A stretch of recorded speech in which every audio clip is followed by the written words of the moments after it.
Good morning and welcome to our weekly dose of uncomfortable conversations and slightly scandalous topics inside the Backyard Peace Project. Got a full house today, so super excited to see everybody.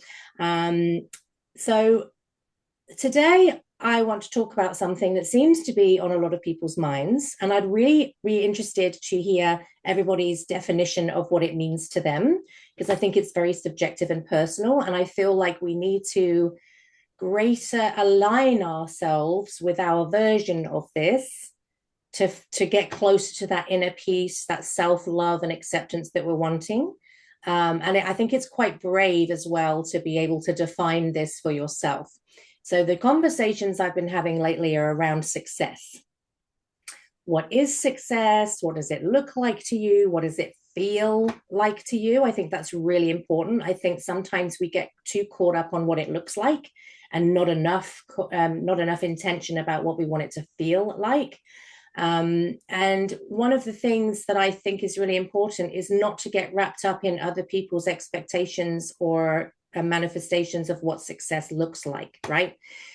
So some people don't want to earn millions. They just want to comfortably afford all of their bills and have enough left over to go to the cinema now and again and maybe go on a yearly annual vacation. That's what success looks like to them, because maybe they want a slower pace of life. Maybe they want more presence with their people and they don't want a massive amount of money, right? Because we tend to, especially in Western cultures, attach success to money, right?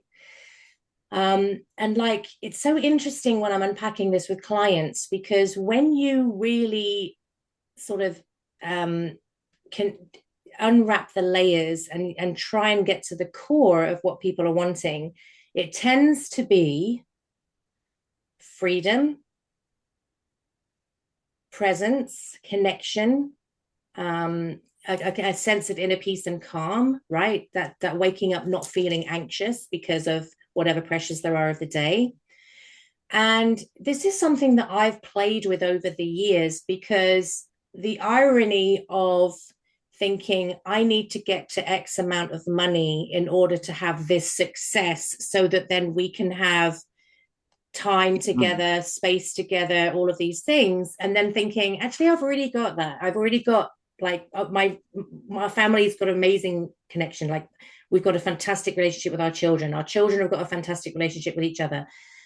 We've got a really, really nice, comfortable home that we enjoy hanging out in. Do you know what I mean? We've created, like, we've got a pool because we thought, should we go on a week's holiday for 25 grand, or should we put a pool in that we can use year in, year out? So we chose the pool, right? Because we spend most of our time here. And we're very fortunate to have that, although we have also worked hard for it. We've been very intentional about where we've put the money that we've created. But isn't it interesting what people consider success to be? Because ironically, a lot of people are wanting to live on a beach, easily, like the house is paid for, easily pay for food, be present, be in nature, and all of those things. But you can do that without a significant amount of money if you're wanting to go to the areas and live a slightly more modest or uncomplicated life. Do you see what I mean? So I'm just really interested about this concept of success, because I think it drives people to illness. I think people are chasing things and then they get them and they think, actually, this isn't fulfilled me. Like, I've worked with millionaires that have reached the pinnacle of their success and gone, yeah, it's not what I thought it was. So really distilling down, what is it for you? What does it look like, if you feel comfortable to share?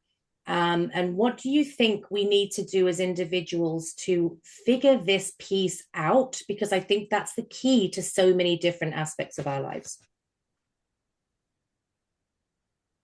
Just an easy topic for a Wednesday.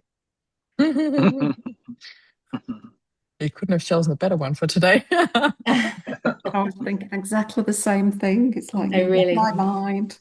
That's been Wow. a huge little journey at the moment. Yeah. Mm. And I think ultimately, these people that end up getting all of the big company and they make it big, it doesn't mean anything if you're doing it for the external validation or when I get there, I will be happy. It's about doing the internal work first. And this is, you want to give. There was an interview with Tony Robbins and Alex. Yeah, something beginning with P. Yeah.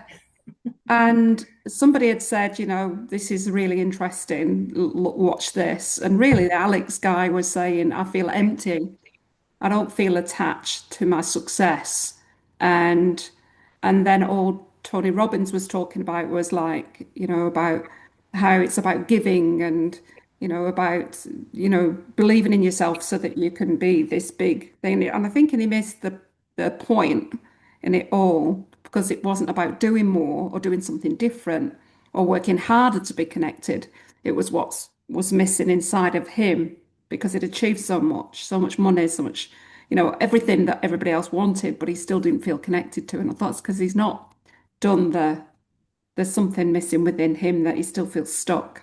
Um, so I thought that was really interesting. So when we look at people that have, we know like movie stars and, people who are huge singers who crippled with self-doubt, aren't they? So it's almost like you've got to do the internal work because otherwise that's the foundation, isn't it, of yourself, and everything else grows from that. If you can have whatever you want, but if you don't have that internal foundation within yourself, then that success is not going to bring it as such because it's internal, not external validation. Many people think success is about um, feeling like they matter, feeling important.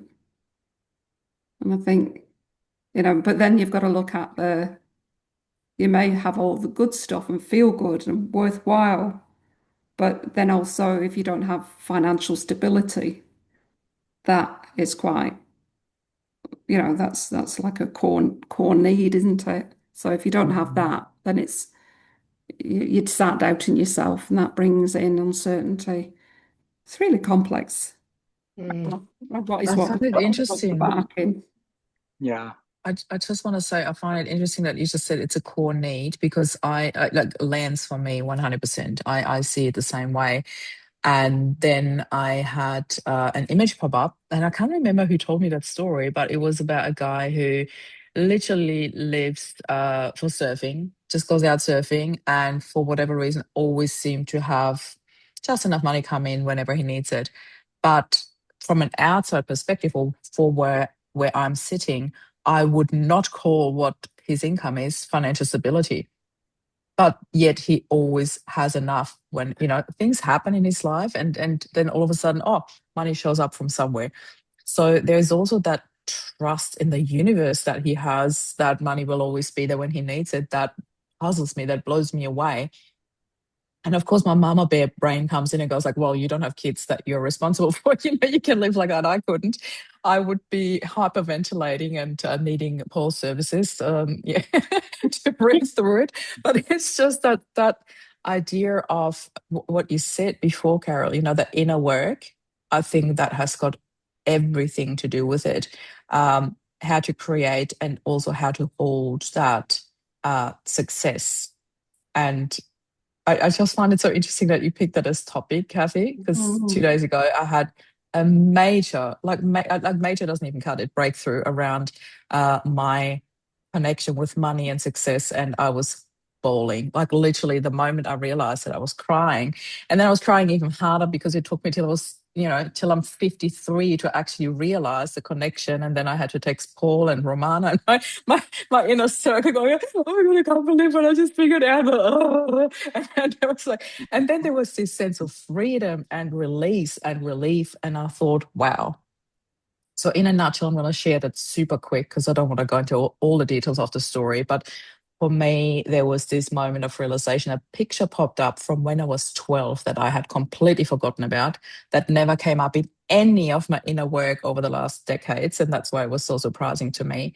And it was my dad moving out of his big fancy office because his business had failed and we moved 300 kilometers away. He basically, tail between his legs, he failed in business, he failed his family. And all of a sudden I could feel that shame that came up with that. that was definitely his, but I must have carried that. I don't know. But there were all these emotions that came with it, because there was the loss of business, the loss of image, the loss of success, the loss of all the roots, the friends, the school, everything I knew. And we were starting completely from scratch when I was 12.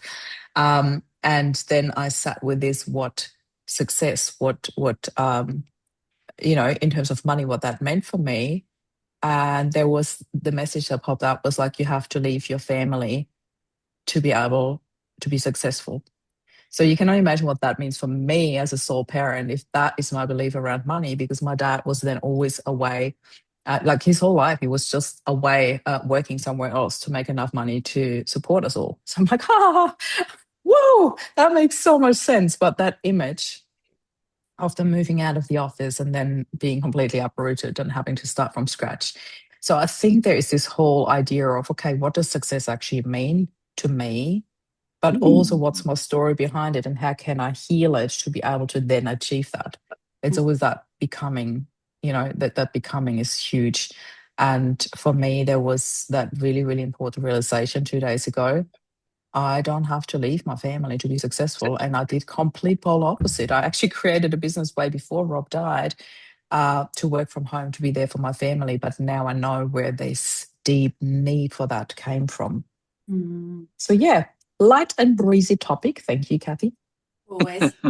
Yeah, I think it's beautiful, Maria, that you realise that that from that trauma is what good brought you, is that you grew this value within you for connection and for family. Yeah. That trauma then enabled you to actually build something that was really important to you, and you built your value and your Thank you. life on that. That's beautiful. Yeah, I had a can most see the amazing gold. and If we really, can see the gold in our struggles, yeah, then we can absolutely. grow from that, can't we? And finding the peace through struggles brings you back to our book. But I just, what I loved about it is when I had a bit of time to sit with it and process it, that night I sat with my boys over dinner and had a conversation about it and shared it with them. And I said, this is why I find it so important for you to hear this story and to understand it, because I can see a reflection of my behavior around money in you for that reason and you for that reason. And they were both like, and they were both really open to it and interested. And like, I thought, in my mind, I thought they're going to go, oh, here comes Mom with her coaching approach, rolling their eyes at me. But no, it wasn't. They were really open, and it was a really beautiful conversation. And I thought, yeah, this is only the start of it. There's more to come. Watch this space. Yeah, beautiful. Whoa. Oh. I spent all of those years that I spent, as part of a family and traveling around the world in the Air Force and all of that. One of the people that I always felt sorry for was my brother in Vermont. And I felt sorry for him because he never, and still hasn't.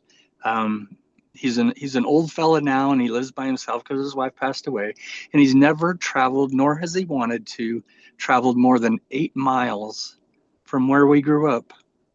Wow. And he lives in a little single wide trailer that almost probably is not fit for humans to live in at this point. Not because of his way of living, but just because of time and decay, right? And I always felt sorry for him, because every time we ever had contact together, I would feel as though he was living travel and experiences through me. And so that made me feel more so that I wished and always wished more for him. And I don't really know exactly when it was in my life. And I know it was probably maybe close to 10 years ago, when I lost contact with my inner circle of family, the people that I absolutely just loved the most. And all of the processing that I did was realizing that he had it figured out and I never did. And when I lost what was important to me, that was when I realized that spent a whole lifetime of being type A and driven and always wanting to have, the experiences and have those experiences to give to the family and all of those opportunities. And I was the one that was wrong all those years because I didn't understand what success really meant during all of those times. And I started I didn't start from ground zero, but I started pretty low, 10 years ago to rebuild my life. Right. And I won't deny that I have a pretty good life now. But when I sit before a counselor, I sit in a conversation like this, I'll be the first one to say that I have a good life, but I have a lonely life. Because the things that I lost wasn't money, and it wasn't reputation, and it wasn't fame, and it wasn't success, and it wasn't all of those things. It was the treasures in life that we undervalue until we lose them or we get distanced from them. And so now, like I said, I think the time at the homeless shelter has helped me realize all of that too. Because every week I go I spend so much time there. And I say that those are my people. There's almost no distinction between the line between them and me, right? And I think of my brother, and I think of all those times. And now I have a few extra dollars.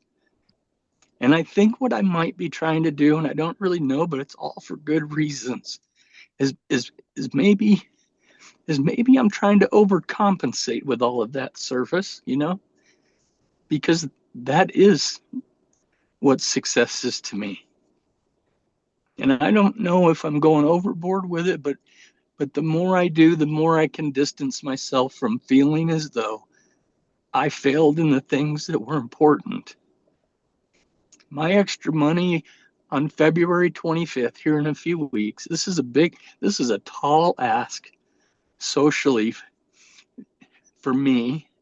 I have a final, I've gone through a couple of wickets, and I have a final interview to be accepted in a graduate program for divinity, for the chaplaincy at a private Christian college in Portland, Oregon.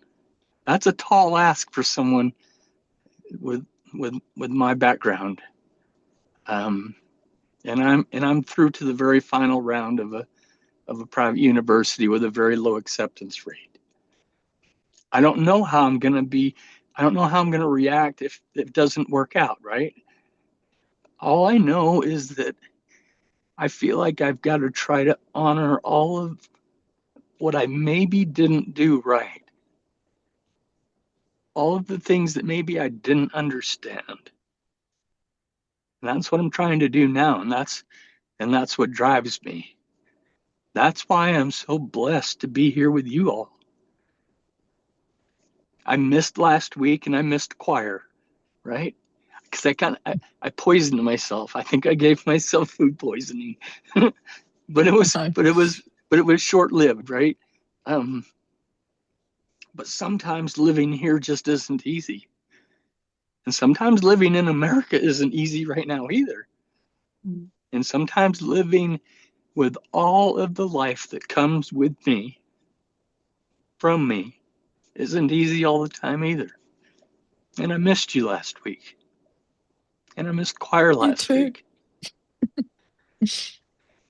And so success to me, I have to lean on now, living in the moment while I'm in the process and in the moment of serving others. And I hope at the end of the game, I hope at the end of the game that maybe others see that as success too. And if they don't, well, I haven't always done what people think is the right thing to do. So if they don't see that as success, then it's time for me to just quietly be done. Until then, that's what I'm going to keep doing. And I think it's so important to use your gifts to the world. I think that's our sort of duty, is when we have a gift to share that. But I think as well, it's important to use that same compassion and love and empathy that you give others to yourself as well, and make sure that you're serving yourself first.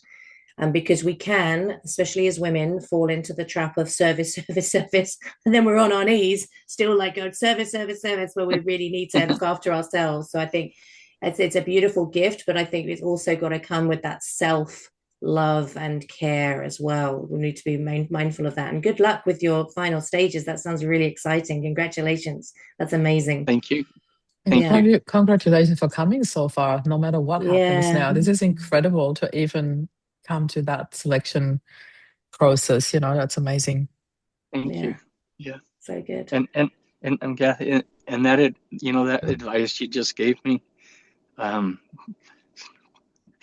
don't want to take anything away from it, but maybe it isn't the first time somebody's told me that. That's hard for me. And I know how important it is. I know how important it is for other people. Doing it for yourself, that's hard sometimes. We all know that. Doing my best. Yeah, totally. And it's a dance, isn't it? I mean, there's times when I need time to myself, and I think I did mention last week that on the last Sunday of the holidays, I just needed to be on my own. Like, I love my family. I'm fierce for my family, but I don't get a lot of time on my own. I don't get a lot of headspace. And we're coming to the end of a 10-week stretch of having people in my space all the time, like even in the bathroom. Like, do you really need to tell me that now? I think you could possibly wait the 8 minutes that I'm going to be in here. And I just had to get out and be on my own. And then you sort of start quantifying the thing, but I really should value my time with them, and I'm so lucky to have the, and all of that is true as well, but two things can be true simultaneously. Like, I can be super grateful, I can love being a mum, I can absolutely idolize them, I can have all of that and love being in their company, but also want some time to myself, and both can be true and both can be valid. And I think that's a dance that we all do, is trying to balance that. What are my needs? What are my wants here? Because sometimes, I mean, I said to them the other day, they came out, I cook them breakfast every morning so that they go to school with proper food in their bellies, so that they can think better. It just sets them up for the day. So I get up at 5:30, I do my morning intentions book, I do all of the cooked breakfast, I do the lunches, I do all of that stuff, right? And the other day they came out, and I wasn't as sparkly as I normally am, because I'm pretty good in the mornings. I'm not so good at night. And I'll have music on, and I'll be dancing, and I'll be doing the things. And I came out, I was pretty flat. And they came out, and they're like looking at me, like almost poking me, like, what is wrong with mum? And then my son, who's 16, who's huge, came into the kitchen, and he sort of looked at me, and I looked at him, and he looked at me, and I looked at him. And I just ended up putting my head on his chest. I said, I don't really want to do the adult stuff today. Send somebody else in. I don't want to do it. And we had a bit of a laugh, because, I am still me inside all of the roles and all of the responsibilities. And some days I said, if I had my choice, I'd spend the whole day in bed today. That's how I felt. I just wanted to be in bed, just lying, just like a lump of jelly, just existing. But of course I couldn't. But, I think it is important to try and create those spaces as much as you can. But it was really interesting as well. What was coming up for me while everybody was talking is I was thinking about my version of success, and not in an external way, my version of success internally, because I've done a lot of work over the years. I've had a lot of emotional upset, a lot of anxiety, a lot of stress. I've had depression, I've had panic attacks, I've had all of those things. I've had some darkness, and what I love about who I am today is I'm pretty comfortable with who I am. I know the areas I need to strengthen on. I know my areas where I need to work on. I know the areas where I'm like, this is problematic for me. I need to be careful how I proceed, because this isn't my strong point, or this affects me in some way. So I'm very aware of who I am. And I was giggling because I was talking to someone the other day, and one of the funniest things about my version of success is I've been in these high-level conversations of late for particular positions in particular places. And what makes me laugh every single time I sit there and I can try and convince them why I'm not the right person for the job. And I was just like laughing, but it's more about me being real. It's, you know, I was in a conversation last week, and it's in this position on this particular board. And one of the things I said is, I'm not a yes person. So I said, please don't onboard me if you want another yes person, because that's not me. I said, if I feel passionate about something, I'm going to communicate it. I will communicate it kindly and respectfully, but I will do it firmly.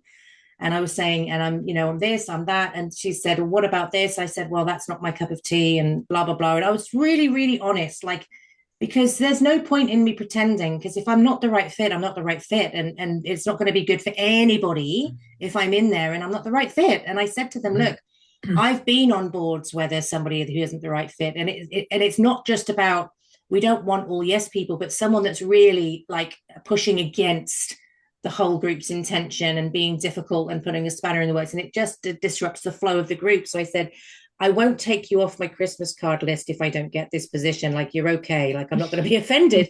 But it's like, I think it's nice to be able to be in a position where you know yourself so deeply. And I was so scared to be myself for such a long time, for fear of how it would be received. You know, growing up in a narcissistic home, I was always morphing into what the person in front of me needed for me to come out unscathed.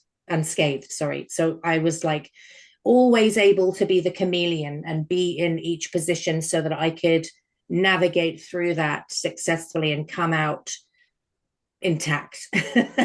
And so it sort of took a while. And I think, Paul, you can relate to this as well from what the conversations we've had, is finding out who actually am I, and what do I think, and what do I feel, and what do I believe, and am I comfortable with that, and can I share? I mean, not every single piece of myself, like Gretchen was saying the other day, nobody is entitled to everything. But am I comfortable enough to share the majority of who I am? And I would say that I am. And it's just hilarious to be able to get to that point is very freeing, you know, to be able to sit in front of there and say, well, this is me. And, you know, I said to the person that was interviewing me, I said, look, some people find me intimidating. I don't think I'm an intimidating person, but I said, some people find me intimidating. And I said, I'm okay with that. Do you know what I mean? Because I feel like the right people gravitate towards me and the right people don't. Like, we're not for everybody, right? But I have to be me. Like, there's nobody else I can be but me. So I'm either the right fit or I'm the wrong fit, you know, whatever. But I think that is also a piece of the success, like a big piece, is when we can really come home to ourselves and accept all of the pieces of ourselves as well, and understand that they all have a role to play and they're all here to teach us something. And, you know, be confident enough to be yourself. I was having a conversation with somebody this morning who's coming on as an ambassador for the Backyard Peace Project. So I'm very excited. So you'll meet her soon. And I was saying about a conversation that my son had with me where he said, Mum, can you just be my mum and not be a therapist? And I really sat with that for quite a long time, because I really take feedback, especially from my kids. I take it really seriously because I know that I'm a big influence in their life, and I really need to consider how I'm showing up. And I took it away with me, and I rumbled with it for a while. And then I came back to him and I said, no, if you want a different answer, go to a different person. I said, this is who I am. I've fought to become this person. Do you know what I mean? So I said, if you want a different answer, go to Dad or go to one of your siblings. But you know that when you come to me, this is what you're going to get, right? There's not that I don't want to evolve into a better person, but I am like, this is me. Like, take it or leave it. Like, if I'm not giving you the answers that you want, go somewhere else and get some different answers.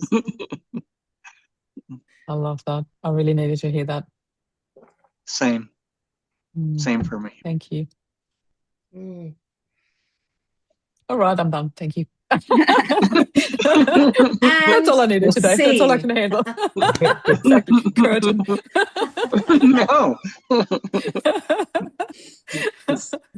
So much to unpack with all this, isn't there? Again, as always, but sitting, listening, and just timelining life and what success is. And I think there's a few key points that I've taken from everybody's, sharing is energy, for one, keeps coming up.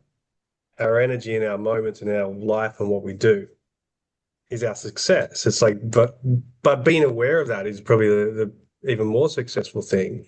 Because if we're just reacting and living and just doing, then how do we know what success is? Like, being on this path for a long time, and I kept having these flashbacks of all these courses I did, and do this course, and then you can earn $125,000 a week, and you're this and that and that. All these big win moments of you do this one thing and you can have all that. But the thing that's always there is you. The courses, the systems, they might even be there, but you're always the one that might be resisting, restricting, or going beyond that. And the journey, well, that is success to me. It's like, it's the journey, because there is really, really sucky moments in that journey. But in those moments later, you look back and go, oh, well, that helped me shape or strengthen the muscle, so I don't have to go through it again, for one, but then I can be more clear on what I do want. And again, that comes down to energy, because you find what drains you to what enlightens you and inspires you and energizes you. And I think we've been talking about this sort of similar stuff over the last few weeks. There's joy, there's curiosity, there's finding moments of peace. But there's also the strength in the struggle, the strength of your journey. That, to me, is success. Of you being able to be, it's not resilient, because resilience is like putting up a barrier, but it's like knowing that you have built the muscle to keep going. The challenges we've been through, everyone has their own version, yet it's created strength. Yeah, I suppose to the people looking into what is the strength for them, if they're in the thick of it, it's those little moments where you can just maybe stop for a second, go and sit under a tree. It sounds like simple things, but the simplest is the best success you can have in regards to how you live. And like in all of our stories, there's simplicity that comes in it. My entire life is about finding complicated things and making them simple. My brain just goes into the busy, then I'm like, oh, I need to bring it back in. And it's honing in the emotional state of when the overwhelm kicks in. And I get that a lot, because my brain is always on. It's always building, creating, doing. And I guess as becoming a parent, becoming a father is like, big things that my wife and I have put into place is time, so we can value more time with our kids. Yet there is also the juggle of how much work are you doing? Are you away from them? And the guilt if you are away longer than some other times, because your time is a higher value in family life. And then just being able to be the example for your kids as well, and not letting them see that busy is the normal every single day, but there is moments where there is play and joy and fun in all the rest of it. So it's success is knowing your moments when you can pull back, knowing your moments where to lean in, knowing your moments when to stop and give your friends, your family, your partner a nice big hug, just because you need one. They maybe not need it, but you do. And it's giving yourself space to hear and to feel and to listen to your inner guidance, to that voice. And so that then, and it's not to say that that's just sitting in pain and pressure, but success is also being inspired for your future and building. And remember, by doing all those courses and those people saying that you can make all this money by doing this stuff that you love is inspiring, and it's continually inspiring. Yet the shift within that space is like, it's not the external that makes the shift into the wealth, the time, the health. It's the internal choices that you make along that journey. And we do trip up, and it's about, when you trip, checking out the floor and go, okay, I've seen this one before. Let's get up a little bit. Let's go up. Or I might just sit here for a while. Yeah, On that just play. floor. Yeah, Take a somebody bring moment. me some Ben and Jerry's. I'm just going to be here on the floor. And I don't know, it gives me a great memory of when I used to love just laying either in the dirt or in the sand and just looking at the fine details and just drawing things in there. It's like that, if you fall in the dirt, just sit there and draw sometimes. Take that time That's out. beautiful. Some perspective. Yeah. Beautiful. Gretchen, what do you think? Well, so I actually had this conversation today with a former coach. We were just catching up because it'd been a while, and for me, it's shifted from success as this whole external thing that I was chasing, which I did most of my life. Though it wasn't a wonder, no matter what I then achieved or got or caught or whatever, was not satisfying at all because it had absolutely nothing to do with it. That wasn't the point. But what I have, and in fact, I told my former coach today, I said, look, I got nothing left to prove. I'm not at a place where I feel like I need to do or be something to be worthy. I'm good. I'm fine. What I have achieved that's way more important to me is contentment. And that is something I had never dared to ever try to achieve, I think, or had no idea what it even was.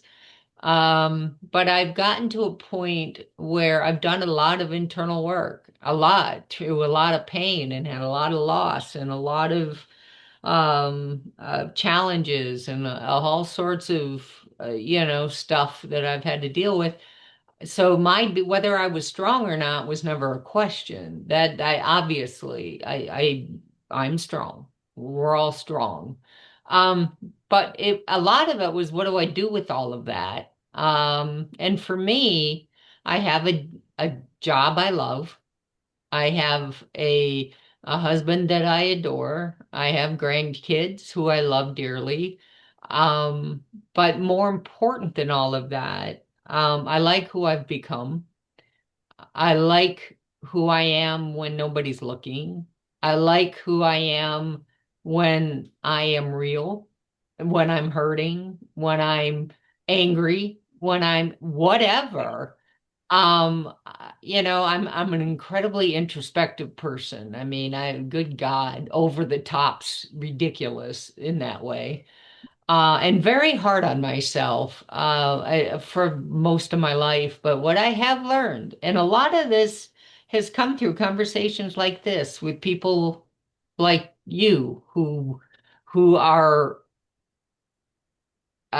brave enough to be vulnerable and ask hard questions and have hard conversations, is I have learned that I can give myself grace, yet still hold myself accountable. And I don't have to be a victim.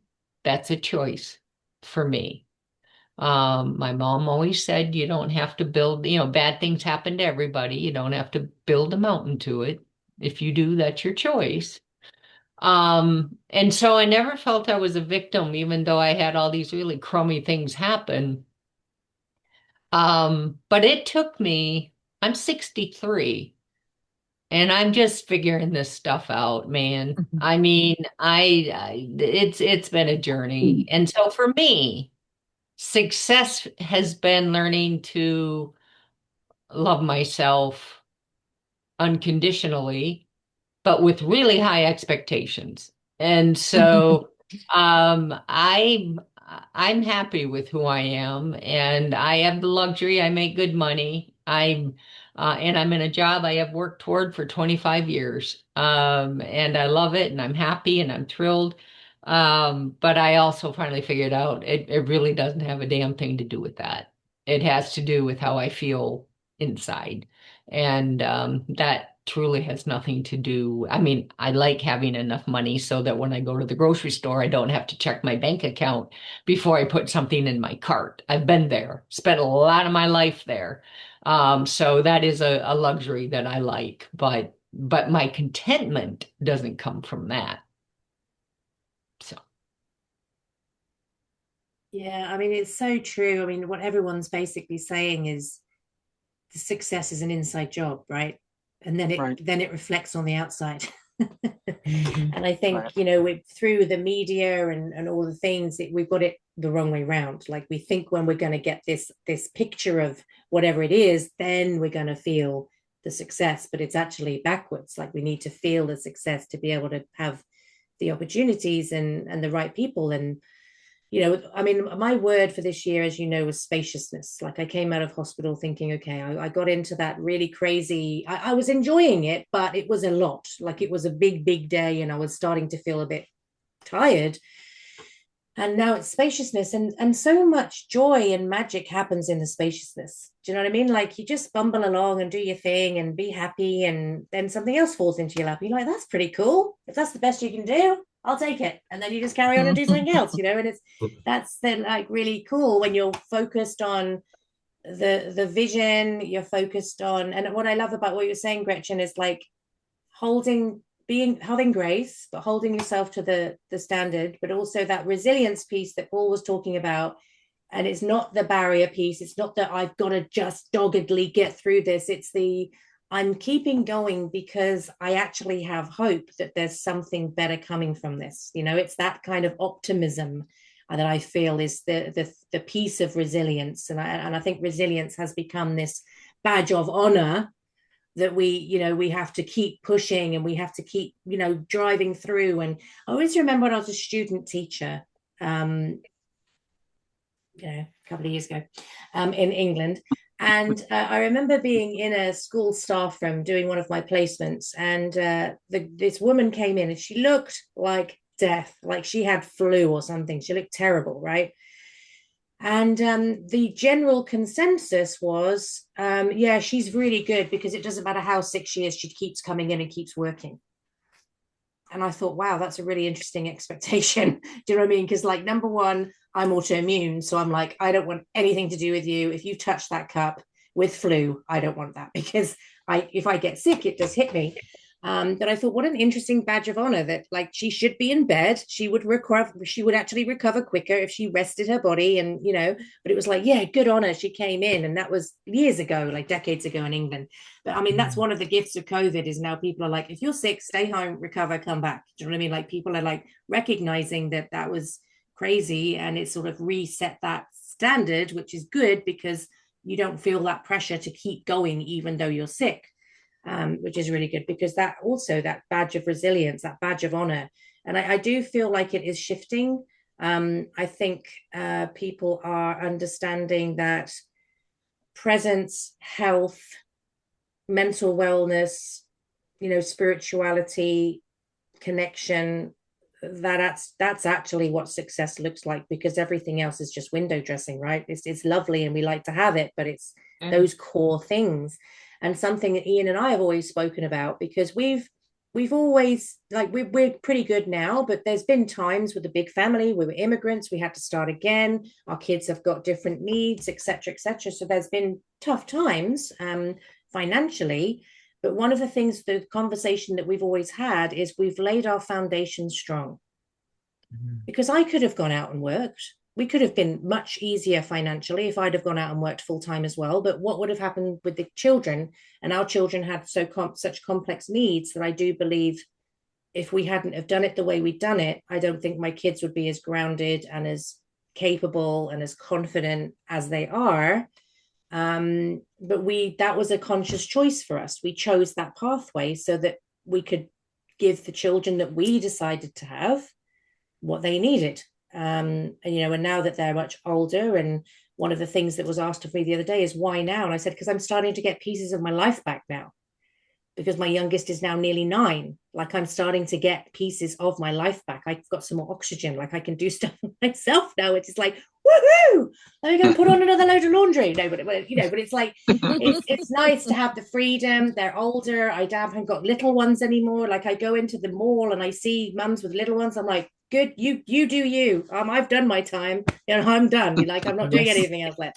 And that's sort of nice, but we always said that there will always be money, but there won't always be this particular chapter of our children's lives that we have this one chance to invest in, right?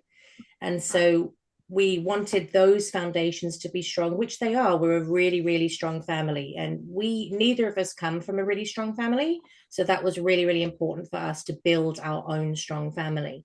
And so again, success is priorities. What do you want your life to look like? Where are you going to intentionally put your time and focus? And that's different for everybody. I mean, my way isn't for everybody, and I totally respect that. Like, it doesn't bother me. I was speaking to someone the other day who was getting really, really het up about somebody else's choices. And I was like, they're not hurting anybody. Because they were like, what do you think? I'm like, I don't think anything. They're not hurting anybody. They're doing their thing. It's brave to do your thing. I think the more you're yourself, the braver you are. I think that's an incredibly brave thing to do. And I said, and it's not hurting me. It's not hurting anybody else. I don't care. Like I say, go and do it. Go and do you. And they were quite invested in wanting an opinion from me on this particular person's choices. Like, I'm busy enough trying to make my own choices. I've got no attachment to what they're doing. They're fine. But it's so interesting how we tend to look outward and not look inward. We point fingers, but we don't self-reflect and try and evolve, right? It's somebody else's fault. It's not our fault. So I think it's really an important part of success is being able to say, this area of my life, I need to be upskilled. Do you know what I mean? Like, I'm gonna own that piece because I'm that's somewhere I'm not familiar with, or I haven't really gone there before, or it's something I really feel like I need to lean into, and that's okay. Like, none of us are absolutely perfect. And one of the things that I've seen working with very high level people, very, very successful financially, and seeing behind the scenes of a lot of different places, and what really irks me is people not walking their talk. That bugs me no end, because it's not an integrity. It's a do as I say and not as I do. And I'm not up for that. Like, you can be whoever you can be. You can be a work in progress. You can make mistakes for sure, but own it. Like, be truthful about it. Do you know what I mean? Like, let's not pretend to be someone we're not. I think that's very actually dangerous when you've got people leading other people and they're not living by their own principles. And I think that's very problematic. I would like to say something to that, Cathy, because what came up for me, or what landed for me when you said that, and it ties in so nicely with what we're talking about here about success and the story that I shared at the beginning. There was this additional epiphany that came with that when I uncovered that image, of my dad moving out of the office. That constant moving, because I moved like 21 times in my life, and the majority of those moves were in my childhood. So I went to like 6 different schools from year 1 to when I did my HSC. So there was a lot of starting from scratch, new schools, new friends, new teachers, new styles. Like, I even had to relearn how to handwrite, moving from Germany to Austria, because they wrote differently. And that's wrong, the way you write, it has to look different. I'm like, whoa. And what I've noticed now, looking back, what's been happening, there was a lot of morphing into who I thought I had to be loved, to be accepted, to be to belong. That sense of belonging, that was huge for me, and still is to a certain degree. And what I then realized when I walked through this and really allowed myself to feel what came up for me and to sit with that emotion was that I had no freaking idea along most of my childhood or my adult life even who I truly was, that I needed to do way more work on that. Who am I truly? I revisited this question deeply after Rob died, because after loss, there's always that who am I after loss? You know, it really changes you as a person. Not entirely, but it's almost like they're different. It's almost like Lego, you know, it's completely fallen apart. And which of these Lego pieces do actually belong to me, or do I want to use to rebuild myself, you know, and I need new colors and new different. So for me, that through that process of morphing so many times and trying to become who I thought I had to be loved, accepted, and belong, there was a lot of pretending. And then there was the loss, the true loss of who I actually am underneath. I completely lost the connection to that, who I truly was. And then I had the biggest epiphany. It's like the element of self-love. So speaking about success, to me, self-love is the base to any success in life, relationship, business, anything. If you can't love yourself, how can you be successful?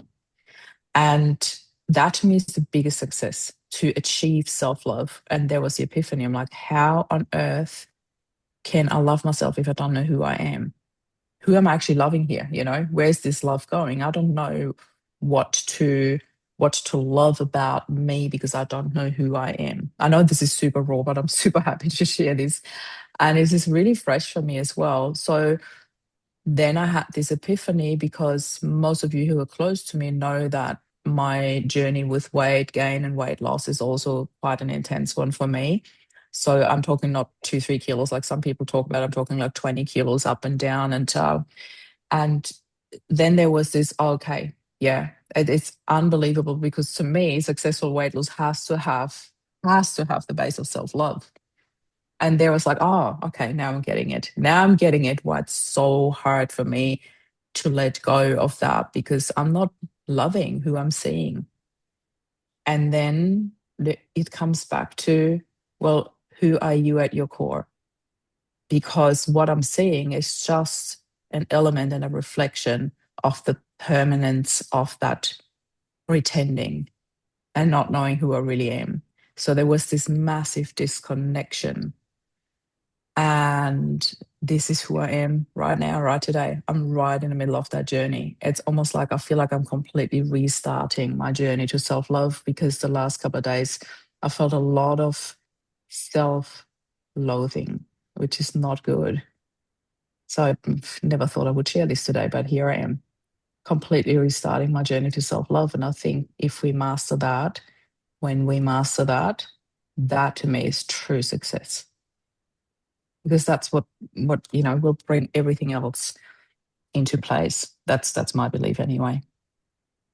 Yeah, it's so true, Marie. And at the end of the day, we are with ourselves until the day we take our last breath. It's Yes. like, for sure. So Yeah. like we either do the work and be a great companion to ourselves, or we don't. But either way, we're stuck with ourselves until we move on to the next plane. And so you need to start thinking, how am I going to speak to myself? How am I going to value myself? How am I going to, and you know, I did like a 90-minute talk in 25 minutes on Sunday morning for an American crowd. And I was like, blah, blah, blah, blah. Listen, pay attention. I want to give you all of this wisdom. And it was really hilarious. And, you know, and one of the things that I was talking about was the 10% focus. And the story that I used was when I was teaching, and I had this glowing report from the inspector that came in to watch my teaching. And it was like really, really outstanding. And he went and took the report to my mentor, who was my co-teacher that was next door, because it was the first year of my teaching. And she started laughing. And the inspector said, "Why are you laughing?" And she said, "Come with me." And they came to my classroom, and where was I? Because the kids had just gone home. Where was I? But in the art corner cleaning up.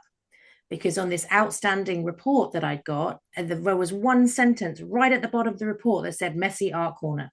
That's all I read. I didn't read any of the accolades. I didn't read any of the praise. I just went, oh, damn it, the art corner. And I went into the art corner, and my mentor knew me, and she came in, she just started laughing. She went, there she is, cleaning up the art corner. That's all she saw.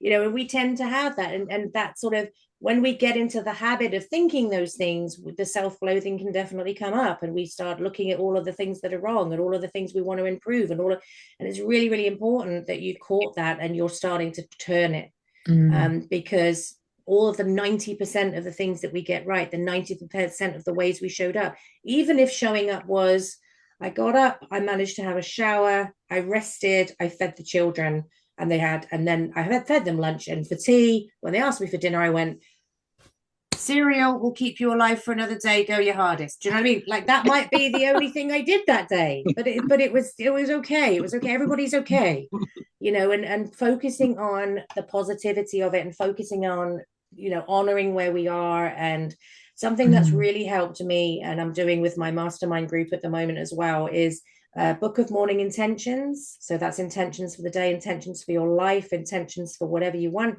And then my gratitude book when I go to bed. I do that religiously every day. Me too. And it's night. Really, really important, to have that focused. And if there's something that you're struggling with, reset it in your brain before you go to bed. Reset it in a way that you wanted it to happen. So that you go to bed with that thought on your mind, so that you're supporting yourself to move forward. And I think it's really important. We're all works in progress, for sure. Absolutely. And I think I want to just quickly finish one thought around that, what you just said. I think it's also like when I said, I'm starting completely from scratch with the self-love journey. It's actually not really true. It's not completely from scratch, because I've done so much work in my life, and it's just the one part of yourself goes back to, hold on, there was something missing. And once you have that connection, then all the other things that you've already done, they just fall into place. You don't have to recreate all of them.